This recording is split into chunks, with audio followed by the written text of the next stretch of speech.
মঙ্গলবার বিকেলে ওমানের মালিদ্দা এলাকায় ঘটে ভয়াবহ দুর্ঘটনা। পার্কিংয়ে দাঁড়িয়ে থাকা চালু গাড়ির ভেতরে ছিলেন 4 সহোদর।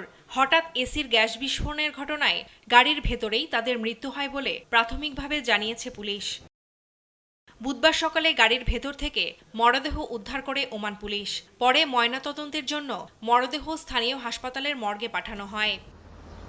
নিহতরা হলেন চট্টগ্রামের রাঙ্গুনিয়া উপজেলার লালানগর ইউনিয়নের বন্দেরাজার পাড়ার মৃত জহিরুদ্দিনের ছেলে রাশেদ, শাহেদ, সিরাজ ও শহীদ। স্বজনরা বলছেন, ছোট 2 ভাই সিরাজ ও শহীদ দেশে আসবে বলে 4 ভাই মিলে বাজারের উদ্দেশ্যে যাচ্ছিল। বুধবার রাতেই দেশে ফেরার কথা ছিল তাদের। বাড়িতে চলছিল বিয়ের প্রস্তুতিও। গাড়ি চালু থাকা অবস্থায় হঠাৎ এই বিস্ফোরণের ঘটনায় মুহূর্তেই শেষ হয়ে যায় সব স্বপ্ন। হঠাৎ এখন শুনছি তারা বিদেশি থেকে 4 ভাই একত্রে মারা গেছে।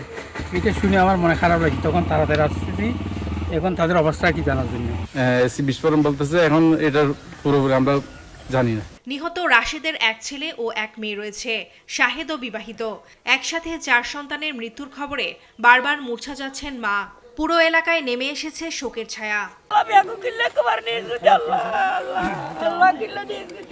মরদেহ দ্রুত আমার বিষয়, আমরা তো এটা যত দ্রুত পারি অত মানে আমাদের ভালো হবে। সরকারের সাথে জোর দাবি করি এবং ওখানে যারা প্রবাসী আছে তাদের কাছে আমি একটা অনুরোধ করি যাতে তাদের মরদেহগুলো যে কোনো ব্যবস্থায় যে কোনো সাহায্য সহযোগিতা করে সবাই এখানে তাদের যদি পরিবারের কাছে হস্তান্তর করলে।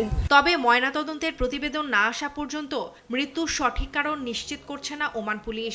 এদিকে দ্রুত মরদেহ দেশে ফিরিয়ে আনতে সরকারের সহযোগিতা চেয়েছে নিহতদের পরিবার। স্বপ্ন ছিল দেশে ফেরার, তবে জীবিত নয়। এবার কফিনবন্দি হয়ে একসাথে ফিরবে নিহত 4 ভাই।